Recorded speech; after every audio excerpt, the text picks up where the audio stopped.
The way we live in cities is changing. Traditional urban planning models, often centered around cars and commuting, are being challenged.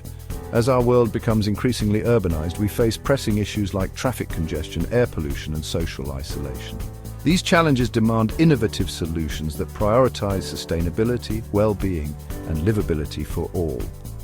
A new vision for urban living is emerging, one that emphasizes proximity, community, and access to essential services within a short distance from our homes. At the heart of this new urban paradigm lies the concept of the 15-minute city, a revolutionary idea that is reshaping how we think about urban living.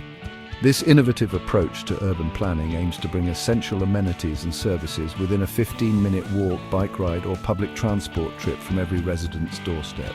It envisions a world where convenience and accessibility are paramount. Imagine a city where you can access healthcare, education, groceries, parks, and cultural spaces without relying on a car. This vision promotes a healthier, more sustainable lifestyle. This is the essence of the 15-minute city, a model designed to enhance quality of life, reduce our environmental footprint, and foster a stronger sense of community. It encourages social interactions and builds a more connected society. The 15-minute city is not a new idea, it is a modern adaptation of age-old principles. It draws inspiration from traditional walkable city centres that existed before the dominance of the automobile. These areas were designed for people, not cars. Think of the charming squares and plazas found in historic European cities where daily life revolved around a central gathering place. These spaces were the heart of the community. The 15-minute city seeks to recapture this spirit of localism and accessibility, adapting it to the needs of modern urban dwellers. It aims to create vibrant, livable neighborhoods where everything you need is just a short trip away. Beyond its environmental and social benefits, the 15-minute city also holds significant promise for improving public health. By encouraging active modes of transportation like walking and cycling, this model promotes physical activity and reduces sedentary behavior. Access to green spaces within walking distance provides opportunities for relaxation, recreation, and connection with nature, all of which contribute to mental well-being.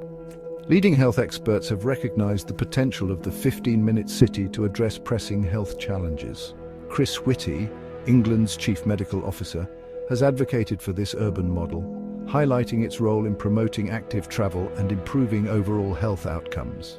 As we grapple with rising rates of chronic diseases linked to inactivity and stress, the 15-minute city offers a compelling solution for creating healthier and more vibrant communities.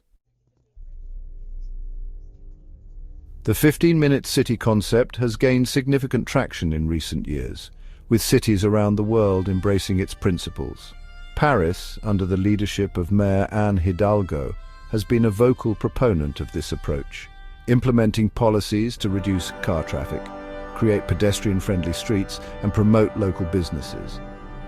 Similarly, Shanghai has emerged as a leader in 15-minute city planning, investing in public transportation, green spaces, and mixed-use developments that bring essential services closer to residents. The COVID-19 pandemic further accelerated the adoption of 15-minute city ideas, as lockdowns and restrictions highlighted the importance of local access to essential goods and services. Cities like Buenos Aires, Busan, Cleveland, and Edmonton began to incorporate these principles into their urban planning strategies. The pandemic served as a stark reminder of the vulnerabilities of car-dependent cities and the need for more resilient and self-sufficient urban environments. Section 5. Navigating the challenges, backlash, and adaptations. Despite its growing popularity, the 15-minute city concept has also faced its share of criticism and challenges. Some have misconstrued the idea as a form of government overreach or a restriction on personal freedom. Others have raised concerns about potential economic impacts on businesses located outside of designated 15-minute zones. In response to these concerns, some cities have opted to implement the principles of the 15-minute city without explicitly using the label. They recognize that the core values of proximity, accessibility, and sustainability resonate with residents, even if the specific terminology is met with resistance. The focus has shifted towards emphasizing the tangible benefits of this approach, such as reduced traffic, cleaner air, and more vibrant neighborhood, rather than getting bogged down in semantic debates. Section 6. The rise of techno-feudalism. As we navigate the complexities of urban planning in the 21st century, it's crucial to consider the broader technological landscape and its potential impact on our cities. The integration of smart technologies into urban environments is transforming how we live, work, and interact. One emerging trend that warrants attention is the concept of techno-feudalism. This phenomenon is reshaping the power dynamics within our societies. This term describes a scenario where a small number of powerful technology companies exert significant control over essential resources and services, much like feudal lords of the past. These tech giants hold sway over vast digital territories, influencing everything from communication to commerce. While the 15-minute city aims to empower local communities and reduce reliance on cars, the rise of techno-feudalism presents a potential counterforce. This new form of digital control could undermine efforts to create more sustainable and equitable urban spaces. As more aspects of our lives become intertwined with digital platforms and services, there's a risk that control over these platforms could translate into control over our access to essential amenities, information, and even social interactions. The implications of this shift are profound. Imagine a future where accessing healthcare, education, or even basic utilities requires navigating a complex web of subscriptions, data sharing agreements, and algorithmic gatekeepers controlled by a handful of tech giants. This scenario raises important questions about the future of digital sovereignty and individual autonomy. Section 7. Digital identities in a connected world. One manifestation of this trend is the increasing prevalence of digital identities and credentials. These digital IDs are becoming integral to how we interact with both the digital and physical worlds. The concept of digital driving licenses and IDs, for example, promises greater convenience and efficiency in verifying our identities online and offline. This can streamline processes at airports, banks, and even in everyday transactions. However, it also raises concerns about data privacy, security, and the potential for exclusion. The more our personal data is digitized, the more vulnerable it becomes to breaches and misuse. What happens if our access to essential services becomes contingent on having a digital ID that not everyone can obtain or afford? This could create significant barriers for marginalized communities. The convergence of digital identities with the 15-minute city concept presents both opportunities and challenges. Smart cities aim to make urban living more efficient and sustainable.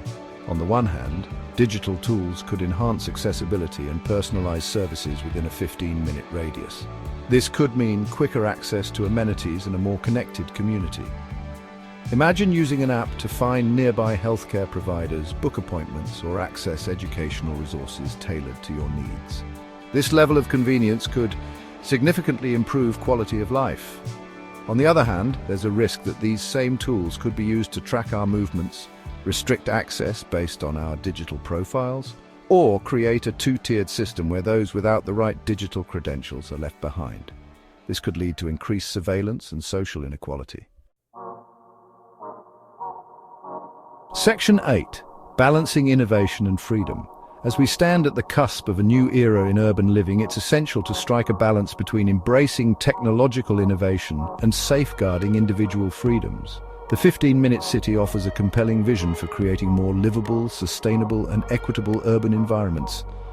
However, we must remain vigilant about the potential pitfalls of techno-feudalism and ensure that technology serves to empower communities rather than concentrate power in the hands of a select few. This requires thoughtful regulation, ethical design principles, and ongoing dialogue about the role we want technology to play in our lives. We need to ask ourselves, who benefits from these technological advancements? How can we ensure that everyone has equal access to the opportunities they offer? And how do we prevent technology from eroding the fundamental values of privacy, autonomy, and democratic participation? Section 9. Shaping the future of urban living. The 15-minute city concept represents a paradigm shift in urban planning, one that prioritizes people over cars, proximity over sprawl, and community over isolation. While challenges and criticisms remain, the core principles of this model offer valuable insights for creating more livable, sustainable, and equitable cities for all. As we navigate the complexities of the 21st century, it's essential to approach these challenges with creativity, collaboration, and a commitment to shaping urban environments that reflect our shared values and aspirations.